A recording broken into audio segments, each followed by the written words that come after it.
it's a very natty angle. Isn't it? That you have the microphone at. That's right. It looks like some Vegas club singer from the 50s holding the mic stand. And I was going for that. were you? Yeah. It's very Dean Martin-ish. Isn't it? A little bit of Dean Martin. Well, I'll go with Dean Martin. The moon hits your eye like a big pizza pie at Samore. And hold the mic stand a little bit like this. There you go. Oh, I got that. I felt that. Somebody open the door.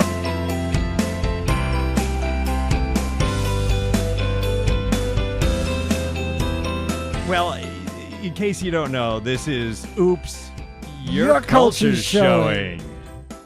So, Dean. So, Tom. Your name is Dean Foster. That is my name. Okay. And my name is Tom Peterson. Yes. And Torrin is not feeling well. So he's doing a minimal part of the podcast today. Is it contagious? Yeah, but we don't have him in studio. We've got him remote. Oh, okay. Torrin, we're very sorry that you're not well. Well, we've shrink wrapped him and put him into a quarantine state. I think it's all bogus. I just think he's being lazy and not participating. That's right. You can't do that. No. Not in show business. It's showbiz, my friend. No sick days. None. Show up. That's it. The show must go on. I just made that up. I've lost a lot of respect. Have you? Oh. Yeah. I've lost a lot of money recently. It has nothing to do with this. And we're both trying to lose a little bit of weight. There you go. Although I must say, you look like you're having success with this. With the weight or the money? Oh, the weight. Well, I don't know about the money. Actually, the weight, yes. I have lost several pounds. And when I was in England, I lost several pounds. So there you go with both of them.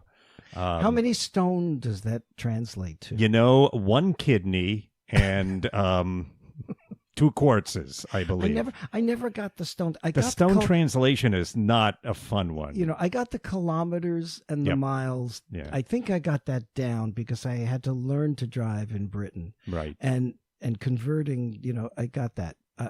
More or less, I think. Right. And they do miles and they do kilometers, right. both. Which is unfortunate now. Yeah. They should have just stuck with the kilometers. At least they made the journey to kilometers toward the continent. The U.S. has never even considered doing anything like that. Well, not true. Well, did we consider it? Yes. But we decided not to do it.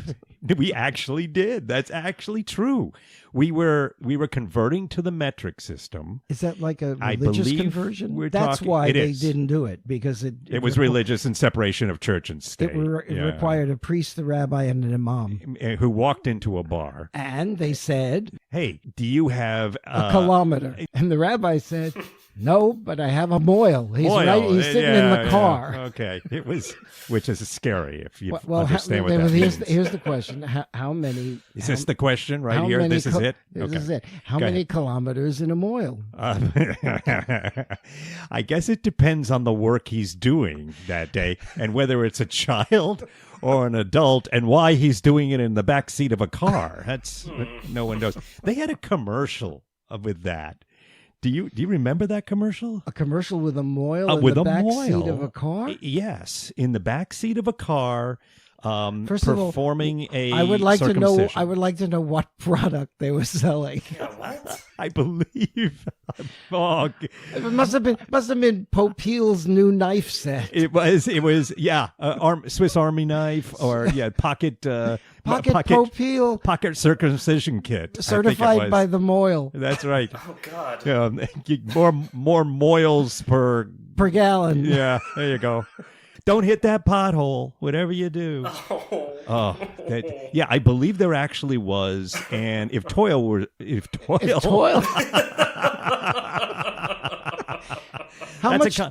Torrin the mohel.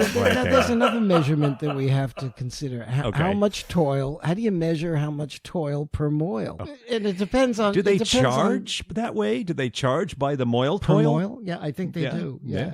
Mohel toil unit. There you go. Yeah, MTUs. MT. How many MTUs does it take to... It also depends on the accent that you like. In Brooklyn. Okay. Did I ever tell you the story? I'm sure you probably did, but I may not remember. So there was this guy I knew. His name was Irv Oil. Ah. His last name was Oil. It's spelled an odd way, but his last name was Oil. Well, now, how was it spelled? Like QZY? No, not that odd. It was and all the consonants are silent. Yes. Right? But I think it was OYLE, like olive oil. Oh, like olive oil. Like right? Yeah. The cartoon character. Yes. Anyway, as opposed to the liquid. Right. Mm-hmm. So his wife's name was Pearl Oil. Oh. I mean, cross my heart for truth. This is sure. So this was Irv and Pearl Oil, but they were in Brooklyn, so their accent was Oiv and Poil Earl. Ah. And if you were introduced, this is Oiv and Poil Earl. Ah. Well. And you know what his profession was? He was a merle. No.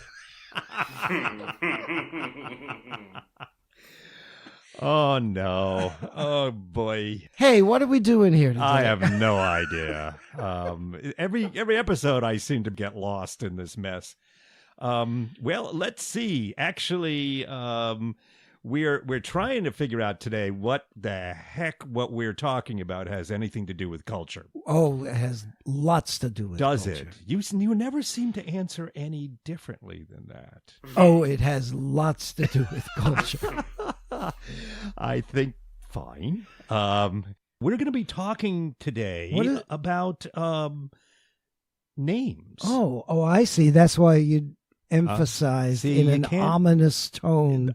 Definitely ominous. Ominous is probably not the word I mean. You have already kind of waded into the oil or Earl, depending on where we are. But there are some cultures to bring a cultural element into this. Yeah, but thank God. Thank you for doing that. There are so many things that we've done. Are there? That we've talked about already that would have been wonderful segues into culture if I remembered if what only they were. we had done them.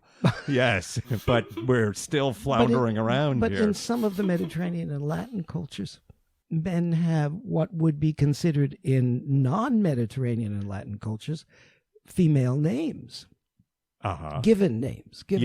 Yes. Right. Well, but are they not male names in the sense of their own culture, or are they not male names in the sense of other cultures? No, in their culture, it is a male name. It is a male name, yes. Well, my wife's name is Leslie.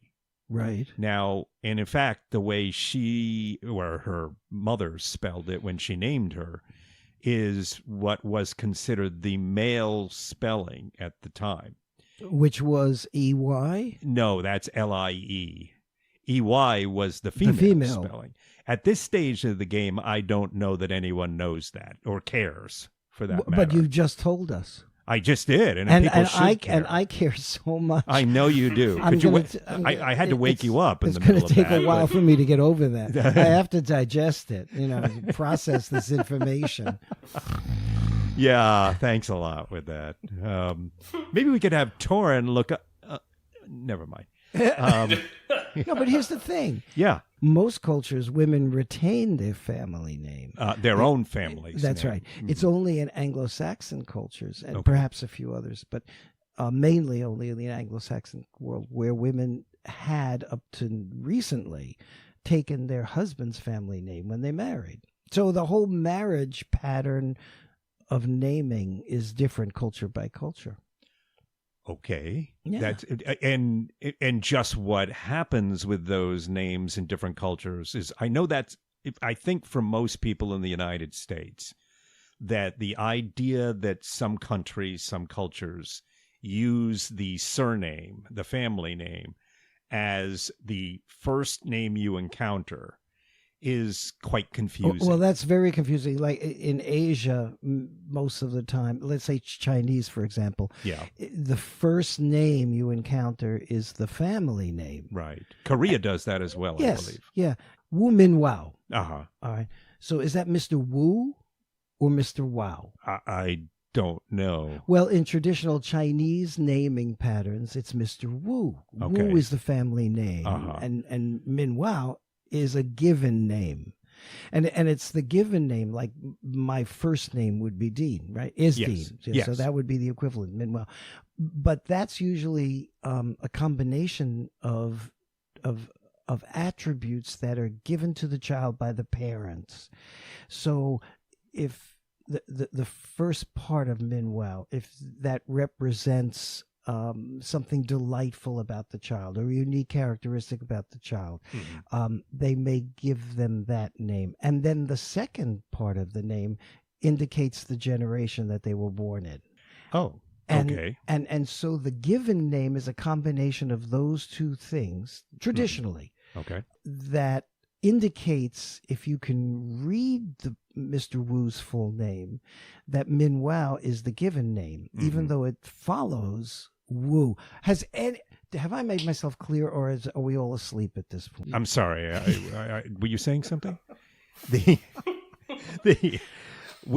yeah. Okay. So if No, you were read making it, yourself if you read clear. it, so 80% of the time, 80%. 80%. We have this around that, statistics. Okay, roughly 80% of the time. 78.3. The given name is 2 syllables and the family name is 1 syllable. So wherever you see the 1 syllable, in this case, Wu, that's the person's name, Mr. Wu. Okay. So Wu Min Wao is Mr. Wu. Mm-hmm. And it would be the same thing for a woman. Mm-hmm. And you don't even have to say Mr. or Madam. And in Chinese, you wouldn't necessarily distinguish whether they were married or not. So you would just say Mr. or Madam. But for example, if you were writing to them, you could just say Wu. Just Wu. Yeah, Okay. that's all. Huh. Because you don't have to distinguish by gender either. That's significantly different than the Yeah, West. right. Yeah. Not that that's the only thing that's significantly different from the West, but it certainly is a major one. Okay, so if we start to understand that, but then we get into other Asian societies where they don't do that, correct? Right. Oh, yeah. We're talking about East Asian mainly, right? In Japan, it's slightly different. You'll have a family name and you'll have a given name, but even there, the family name is still the first name typically. It's still the first one you were going to counter. Right. An interesting distinction in China is that very, very close friends might refer to each other with nicknames rather than their first names. Mm-hmm. The first name, that double syllable name, is usually reserved for between parent and child. And everybody else, until and unless you have a very close personal relationship, would refer to the other person with their family name. All right. So just Wu, that's what you would say, Yeah. even if you were good friends. But at some point, being good friends, you probably will develop some nicknames for each other. Mm-hmm. And then that would be the term that you would use. Wow. Okay. Did not know that. That's why we're here. Oh. Because well, this is that is why we're here? This I is. see. I came for the cookies. We got some great cookies. The cookies. They're twins down the street. They are Cookie and biscuit. Yeah. Right. That sounds like 2 horses at a racetrack, but actually, That's how I lost the money recently. They were 2 sisters. And, Yeah, sure. I don't know what their last name was. And Cookie and Biscuit or are the family same name thing, or whatever. right? A cookie is? Well, Cookie and Biscuit are the same thing, right? A biscuit is a No, cookie. And a in the cookie United is States is one thing, and a biscuit is another thing. In the UK, as anyone paid attention to a recent episode of ours, would be, yes, then it would be. But they wouldn't call it cookie. They call it a biscuit. So if you have your cookie, you got your cookie. If you got your biscuit, you got your biscuit. So you probably ended up in the same thing anyway. So in Britain, if Cookie wants a biscuit, right? Cookie wants a cookie. Cookie wants a cookie. Minneapolis. Absolutely, she does. Who wouldn't? But if she would name Biscuit, yeah, then Biscuit wants a biscuit in London, but Biscuit wants a cookie in Minneapolis. She does. What she really wants is a better name than Biscuit. Although I don't know that Cookie is great or not, but it could be fun. And I suppose Biscuit could be also. Yeah. I wonder if they, because people do get nicknamed Cookie here. Sometimes they get nicknamed that. Well, sometimes it's a real name. It's a given name. Well, it could be. But I know that it is not uncommon in the service to name the person preparing food Cookie. And because they're like the cook. Yeah. And but that's how we got a lot of what we would call last names. I would call it a family name, because the origin of the family name came from the occupation or the location of the individual. Like Glazer. It was a person who made glass. He was a glacier? No? Glazer. I see. A person who works with glass. Yeah. Right. Yeah. Right. Or Forester. You just blew my mind, man. Forester, because somewhere, 3, 4, 5 centuries back, or generations back, I should. That's what the person did. Okay. Right. Okay. Just like your name, Peterson. Yeah. Right. Well, now we're tripping over into another area, which we can certainly trip into, because I'm not mistaken, neither one of us has a surname, a family name that is actually a family name. But what I'm saying is that at some point, your family name, yes, had to be might have been in relation to the occupation of the person. They were a Peter. It might have been. Could have been. Could have been. Or like Johnson.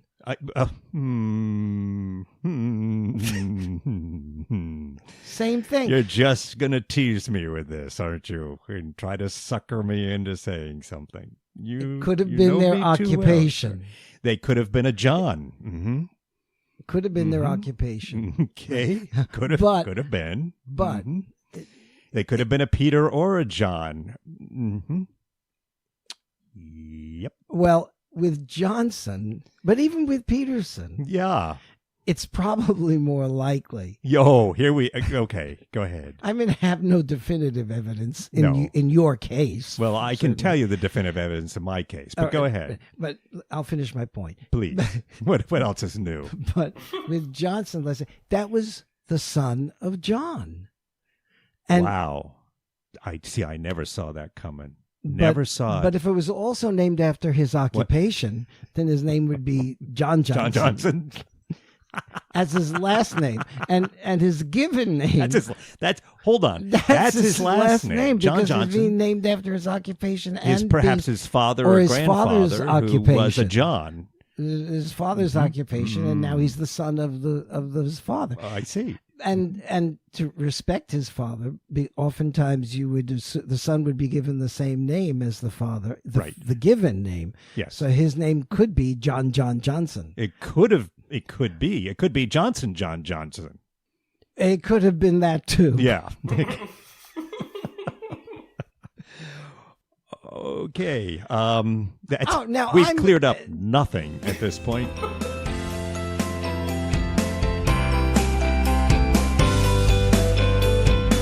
While listening to this, you may think, hey, I wonder, well, if you have a question like that you want to ask us, there's a couple ways you can do it. One would be through email, which is oopscultureshow@gmail.com. That's oopscultureshow@gmail.com. And then there's also our handle on Twitter, which is Oops Culture Show. That's OOPS Culture Show. I know. It's not original, but it works. Okay? Do you see the T-shirt I'm wearing today? Yeah, we've talked about Reykjavik before. Right. I like to collect T-shirts from places I go to. I know. They know, too, if they've listened to our podcast. Well, because I've collected a T-shirt in Reykjavik on a fairly recent trip to Iceland. Yes. It reminds me, since we're having this discussion of names. Yes. In Iceland, we're not going to name necessarily John's son. If the daughter is born. Yes. Or a son. You've pretty much covered the possibilities. Go ahead. No other possibilities? Well, there might be, but that's another podcast. In a gender fluid world, there could be lots of other possibilities. Amen, brother. Amen. Either case, either way. I thought that was going to be an opening number from Guys and Dolls. Wait, amen, brother, amen? Yeah. I think, yeah, it's in there somewhere. I'm sure it is. Gentlemen prefer blondes or something. What if we took the two shows and mixed them together? Or Gentlemen prefer guys and dolls? Gentlemen prefer guys, comma, dolls, and blondes. And blondes, which makes perfect sense. I think it would probably be a huge hit. Anyway, how did we go Have you there? got any idea what you were saying before? Yes. Let's listen. Wait, let's listen to the tape back. Hold on.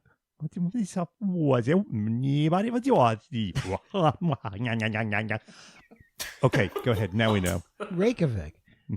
Whether it's a son or daughter. Okay, that's where we were. Right. Now I recall. Yeah, I think I wasn't as clear about that as I meant to be. You can be of the same family, but you can have a different family name. Because if you're the daughter of Johann, your name could be Margrit Johann's daughter. That's your family name, Johann's daughter. Oh, okay. If you're the son of Johann, your name could be Johann's son. Okay. Not Johann's daughter. So they actually just and that's your clarify family like that. name. Yeah. So you could be Sven Johann's son, brother of Margrit Johann's daughter. Oh, okay.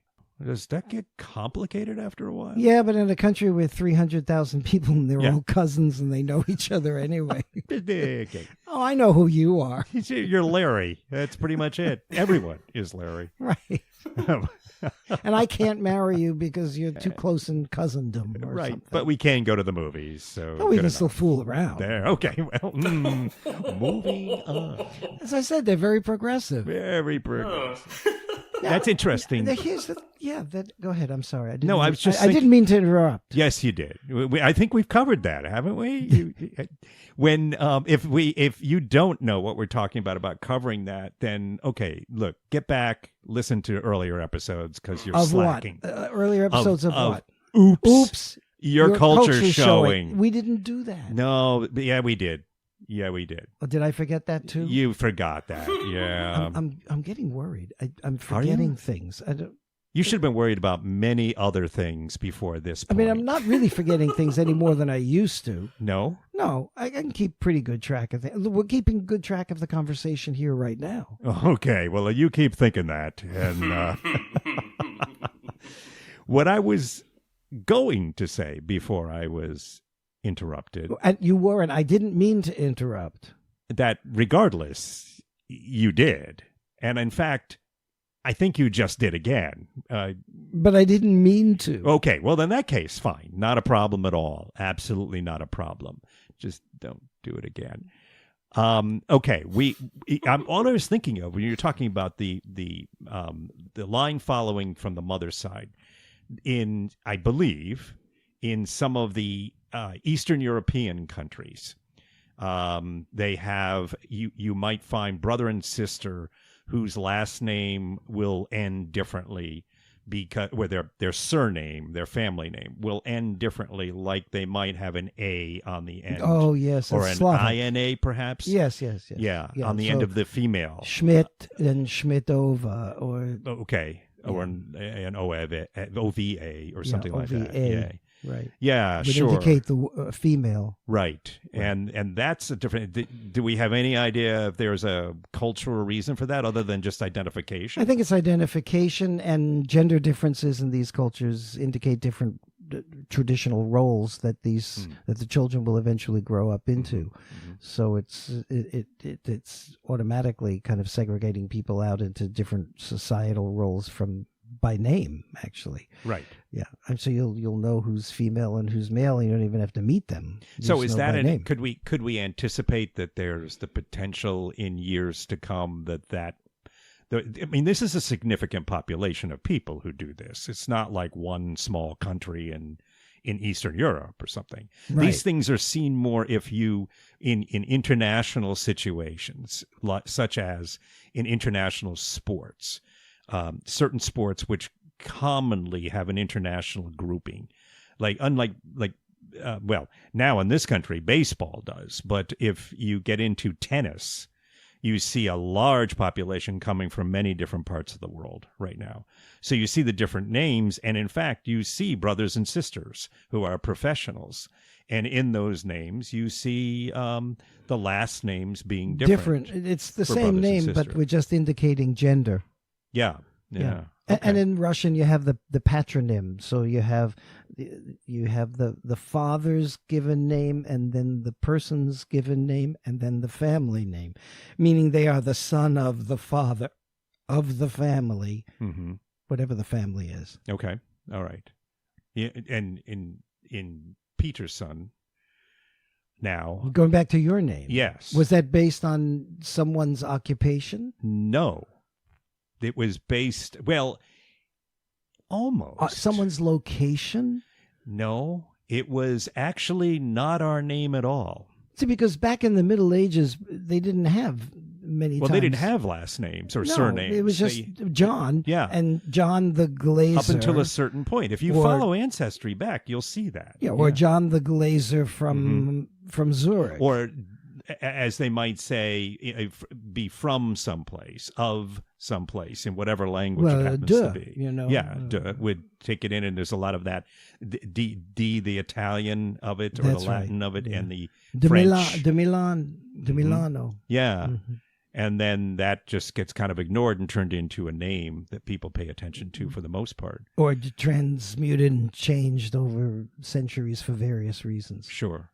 In my particular case, I'm not disassociating from it being a way to work, because in fact, this is not long ago. My father's family came from France and came to Canada, and came down from Canada into upper New York State. A francophone.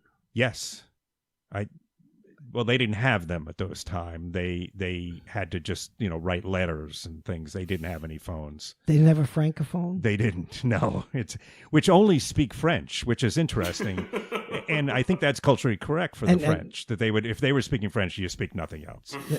It was a Frank-O, Frank-O-PHO, Frank as in Frank. Yes. Anyway, the reason the name changed as they came, I'm not telling you.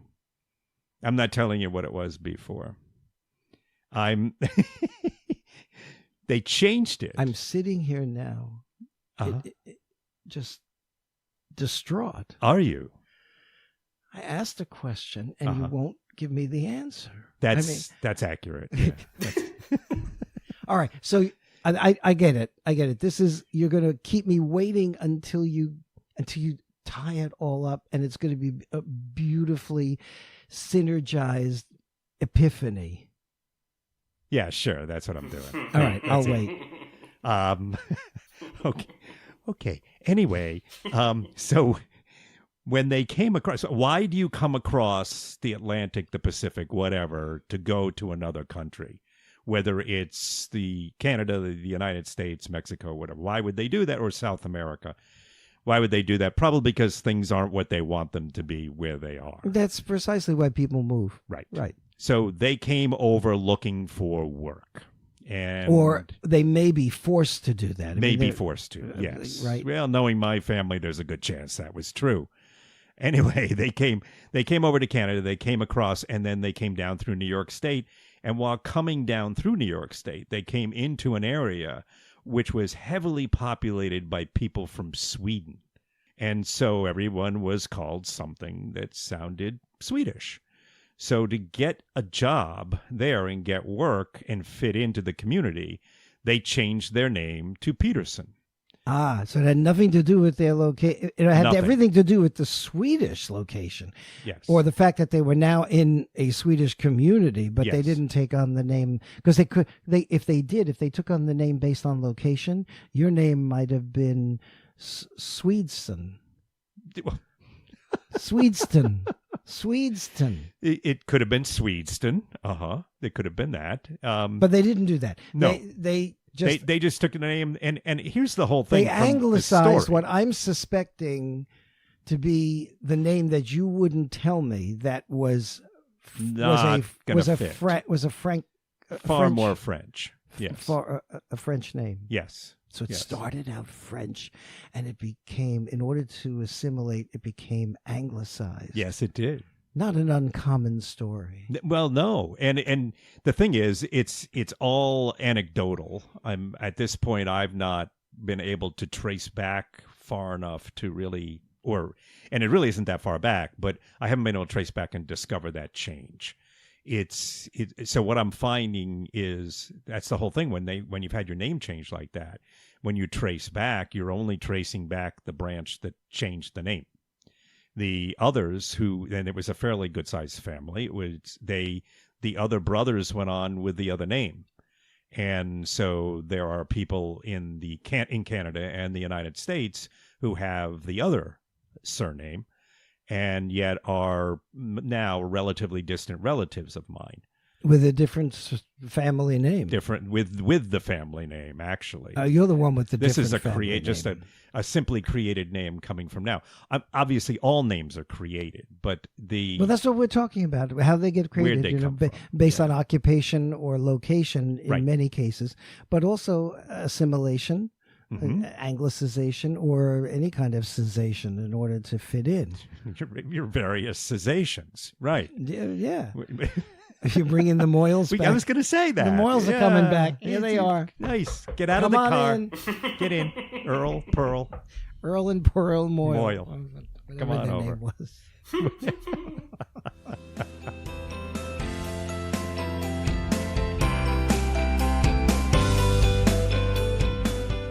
Just want to bother you one last time to say we could really use your help by subscribing to the podcast.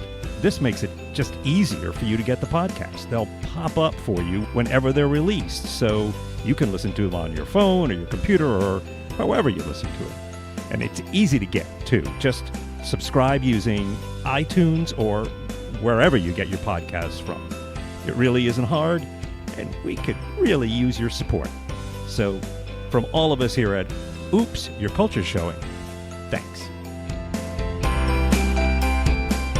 It's fascinating about the genesis of names and how different cultures manage this naming process differently.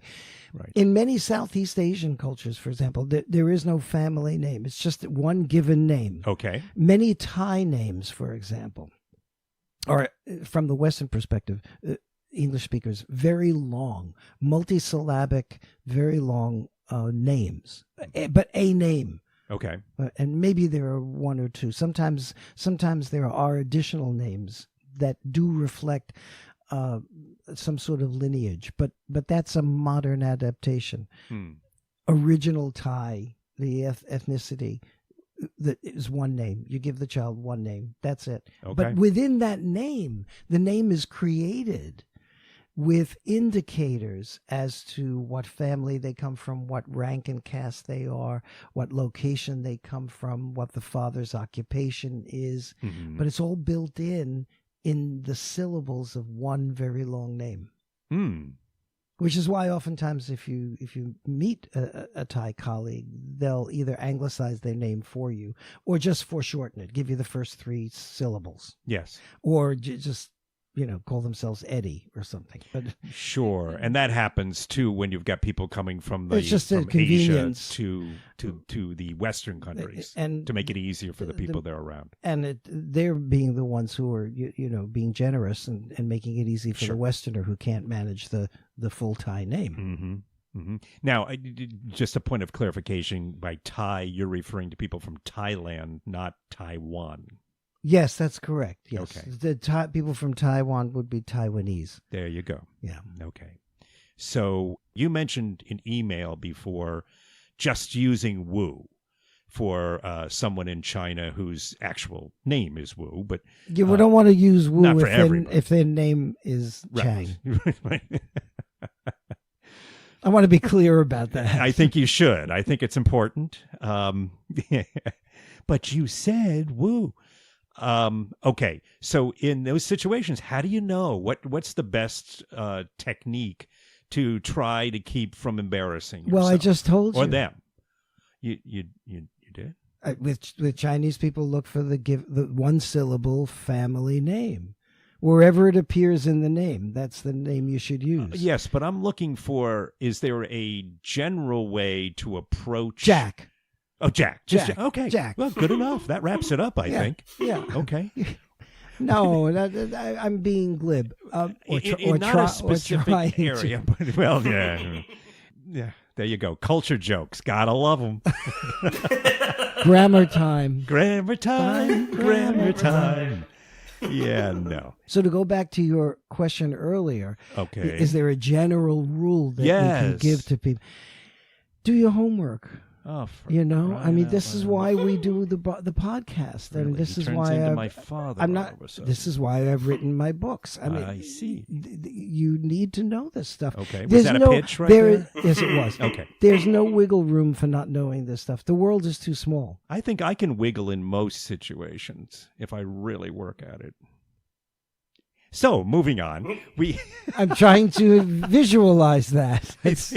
Oh, yeah, you don't want to see it. We're leaving. We are leaving. Are you ready? Yes. Okay, so we know when we come back, we're going to be talking about those. Not come back now. Come back. What's in a name? We're going to answer that ancient Shakespearean question. Are we? What's in a name? But we're going to do it through a cultural lens. Dean Foster, the global specialist on cultures, who is just a brilliant man and a mediocre aardvark, is with us.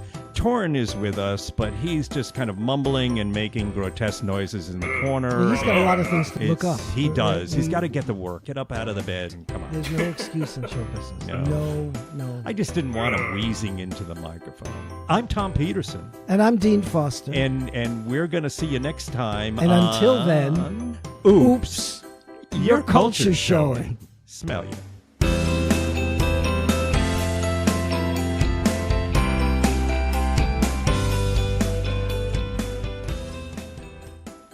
Just want to bother you one last time to say we're a brand new podcast here at Oops, Your Culture's Showing, and we could really use your help by subscribing to the podcast.